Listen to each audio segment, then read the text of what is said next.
bago ang lahat, yung kinain ko kanina, naalala ko lang. Kasi naalala ko ang 20 pesos ang kilo ng bigas. Yung kinain ko kanina, nag-order ako ng, hindi man ako usually kumakain ng rice. Hindi ako usually kumakain ng rice. Kasi pag kumain ako ng rice, ganito na ako ka-laki. No joke. Sobrang pigil talaga ang pagkain ko. Dahil kung pabayaan ko ang sarili ko, hindi na ako matabunan ng podium na ito. Lampas ako dito. So kanina, nag-order ako ng rice kasi kailangan ko ng energy na makipagpicturan sa inyo. Pagdating nung rice, ang haba niya, biryani yata. sabi ko pa, haba niya, parang yung rice natin sa Pilipinas, 3 butil. Isa sa kanila dito. Sabi ko pa sa sarili ko, ito dapat ang 20 pesos na bigas. Kasi ang isang kutsara niya, 3 kutsara na ang equivalent sa Pilipinas. Di mapababa mo ang presyo. Sabi ko, ganito dapat ang... Bakit ang haba nun? Pinabahan ako sa kanya, baka siya, artificial intelligence na... Natural lang ito. Baka siyang pasta. Uy! Diba? Okay, haba. Kabahan ka eh. Ito. Hindi daw yung nakakataba. Ma'am, yung kanila, ma'am, isang plato ganyan, ma'am. Hindi pa rin ako tataba nun. Pag inubos ko yun, isang plato. Sure? Noon? Look. Fake rice yan. Fake rice. Ayun. So kaya ganyan kalaki yung kanilang serving ng rice kasi hindi siya makataba. So dapat kinain ko lahat yun para mabusog ako. Kasi dinahandahan ko pa siya eh. Andun pa siya, naiwan pa siya doon. Kasi kakainin ko mamaya hapunan. Iniwan ko na lang doon. Ang laki niya, ganyan. Ang haba pa niya. Saan ako, ma'am? Kita niyo ba yung mga kababayan natin na nasa Japan? Grabing ganda nila. Ang ganda pa ng kutis nila. Kasi yung kanilang weather, hindi ganito na parang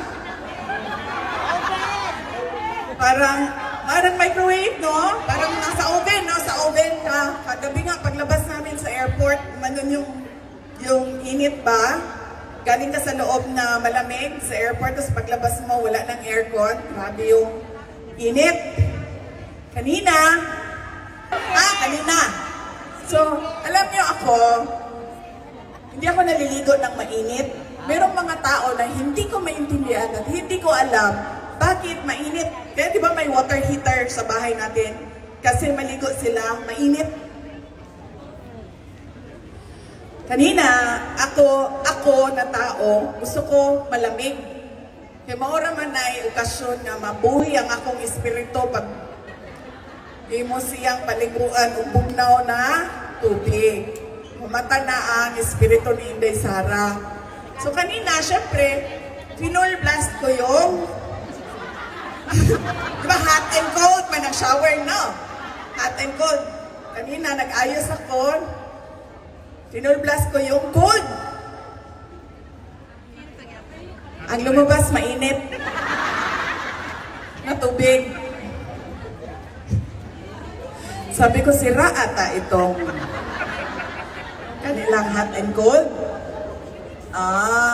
So sabi ko, baka nabaliktad ito. Hot dito, cold dito. Pag ganun mo, mainit siya, baka nandito yung cold. So, Lilipat ko siya, ganon. Sobrang init niya. Gusto ko tawagan ng front desk kanina. Alam nyo, dapat ang choices nyo, hot and hotter. Hindi hot and cold. Walang malamig na tubig na lumalabas doon sa gripo. Totoo yan? Saan na lang pagpukaw sa espiritu ninyo, nainit kayo nyo to. Init na inyong panahon, init pa inyong tubig, init inyong ulo, anak. Imagine ninyo ang tubig ninyo, hot and hotter lang.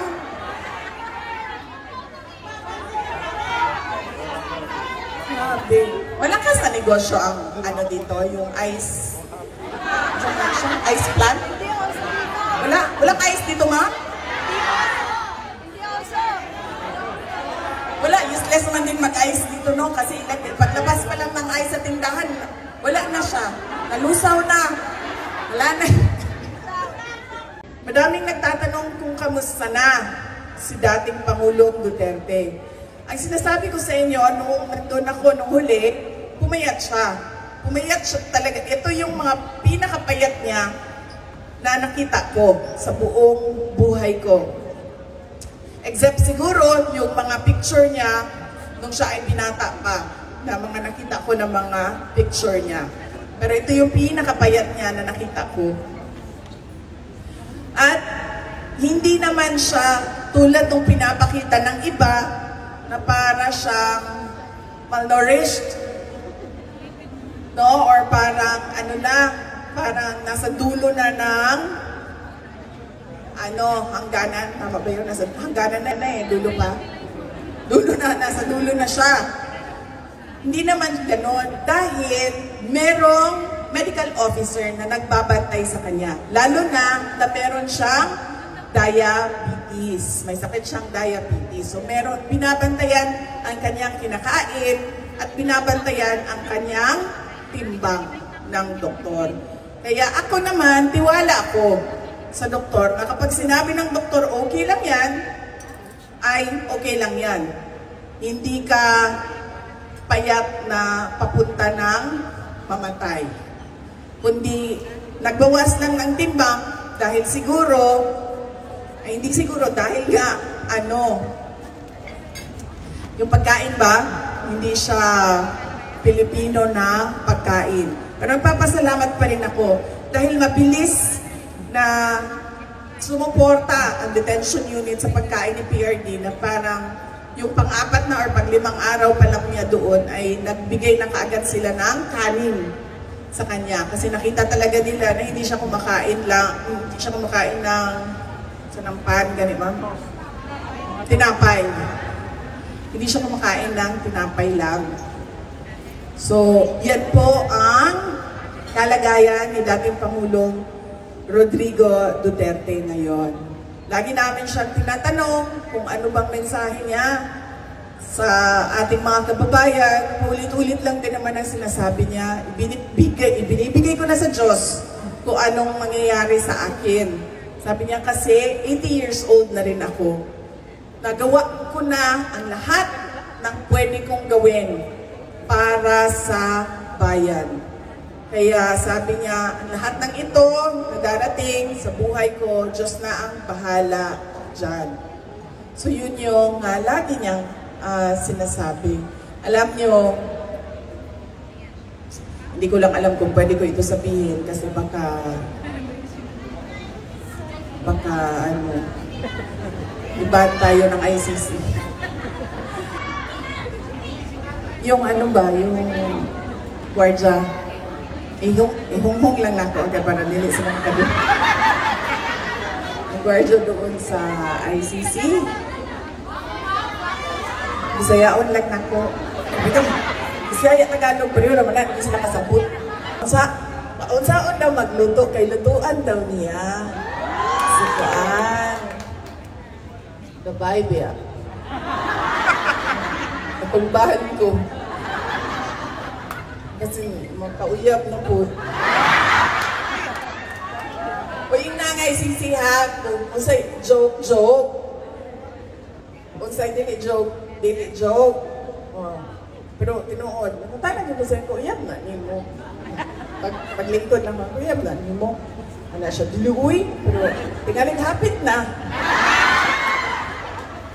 Nangutan na ba yaon sa recipe sa paksiw. Nga, ginakot siya ko, kibalo maluto, anak mamoy, kibalo lang pumukaon. Anak ko saya, i-google na lang ang recipe. So, moto siya ang update dito kay PRD.